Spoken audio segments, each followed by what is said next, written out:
Xo'p, biz proyektga qarab turib, kotlovan qanchalik chuqurligida qazilgan va uni chuqurligini qanday aniqlashtirsak bo'ladi, shular haqida hozir ozgincha tushuntirib berib o'tamiz. Iloji boricha chizmani tushuntirishga harakat qilaman. Odatda kotlovan chizilganda hali razmerlari beriladi, hali razmer berishga ulgurmadik-ku. Proyekt qilayotganda примерно mana qizil chiziq bu, ya'ni birinchi qavatli yer qismi 0 atmetga deyiladi. 0 atmetkaga nisbatan hamma o'lchamlar qo'yildi mana. 0 atmetka mana shu qizil. Bunga nisbatan necha metr chuqurlikda qazilishi kerak? Mana shu ma'lumotlarni berdik. Shuni yondan ko'rinishi примерно turibdi. Endi hali qurilishni boshlayotganda qanday qilib bu chuqurliklarni aniqlashtirib olsa bo'ladi? Ba'zi tushunmaydigan quruvchilar bo'lib qolishi mumkin, prorablar bo'lib qolishi mumkin. Tekis yer turibdi. Mana shu tekis yerni bundoq qaraydi, demak, necha metr qazilishi kerak ekan? Eng chuqur joyi -388. E'tibor berasizlar, bu yer mana bu tekis, ko'cha bilan tengdir balkim. To'g'rimi? Shuni 3880 qazib qo'yadi. Bu yoq necha metr bo'lsa ham. Tushuntira oldimmi? Ana endi bu o'zi aslida qanaqa bo'lishi kerak edi? Aslida qanaqa bo'lishi kerak edi? Xo'p, ya'ni biz proyekt boshlaganimizda mana bu quruvchilar zinaga qarash kerak. Razrezlari beriladi o'zi. Atmetkalar qo'yiladi. Ikkita zinadan chiqyapmiz, 15, 15, 30 dan, to'g'rimi? 30 plus yana 3 ta zinadan chiqilyapti. Necha bo'ladi? 45. To'g'rimi? 3 ta zina. Buni ikkalasini qo'shganda 75 sm. E'tibor berdik-a? Proyekt chizayotganda ana yerga umuman qaralmaydi, ko'chadagi asfaltga qaraladi. O'sha joyga yaxshilab e'tibor berasizlar. Ko'chadagi asfaltga. Men buni qalin chiziqda chizib beraman sizlarga. Mana bu asfalt. Endi bizda tuprog'imiz qanaqa bo'lishi mumkin? F8. Даже bunoq chuqurda bo'lishi mumkinmi? Mana bundoq bo'lishi mumkin. Даже mana bundoq bo'lishi mumkin-da, bilmayman. Ana. Даже qanaqadir joylari chuqurda bo'lishi mumkin. Har doim tekis yer bo'lmaydi-ku. Yoki naborot ko'chadan sal balandroq bo'lishi mumkin yer. Arxitektorlar proyekt qilayotganda mana shu narsaga qarash kerak.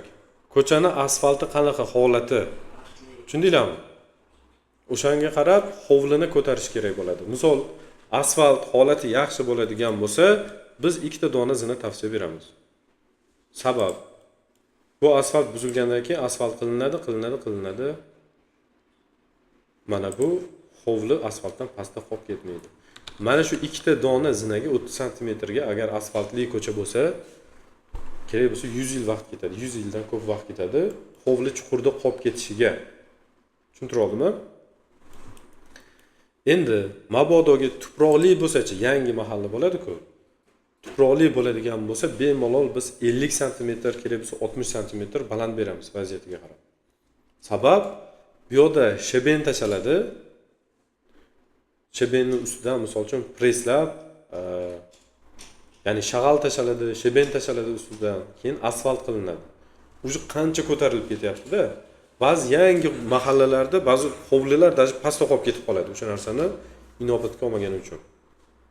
Keyin yangi asfalt qilingandan keyin bilasizlar, yangi asfaltlarimiz juda uzoqqa bormaydi. Tezda yangilashga to'g'ri kelib qoladi.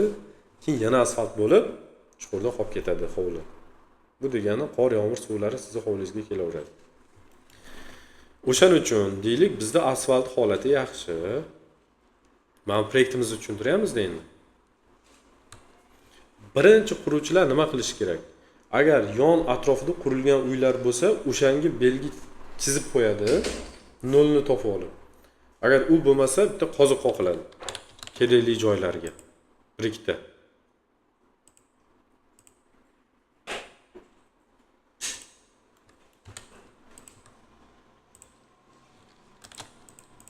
Mana. Xo'p, proyektga bundoq qaraydi, ha, ikkita o'zi razmer beriladi, hali u joyiga yetib kelmaganmiz. 30, 45, jami ko'chaga nisbatan 75 balandda ekan, 0 atmetka. To'g'rimi? Gidrourinda 75 topiladi. Topib turib, mana bu joyga chiziq qo'yiladi. Belgilab qo'yiladi, yaxshilab ehtiyot bo'lish kerak bo'lgan narsa. Belgilab qo'ydim. Tushundinglarmi? O'sayotgan daraxtga bunaqa belgi qo'yib bo'lmaydi. Binoni qurguncha daraxt o'sib, hamma yoqda chalg'itib yuborishi mumkin. Shuning uchun qo'shnini uyi qurilgan bo'lsa, yo unga moshni qilib, ikkita, uchta joyga belgi chiziladi yoki mana shunaqa qozuqlar qoqib, bunga belgi qo'yib qo'yiladi. Endi mana bu biz qo'ygan atmetkamiz bu 0 ga nisbatan qo'yilgan. Ko'chaga asfaltga emas.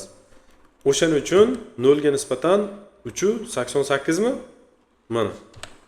0 ga nisbatan 388 qazish kerak.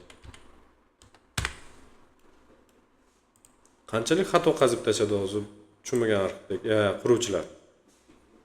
75 sm noto'g'ri qazib tashladi. Mohiyatni tushundikmi? Qayerdan topadi, qanday bo'ladi?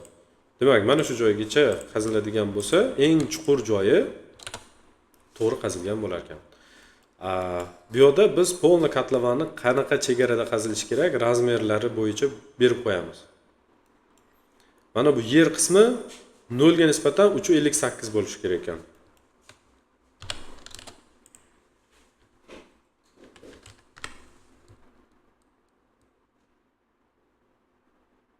Tak.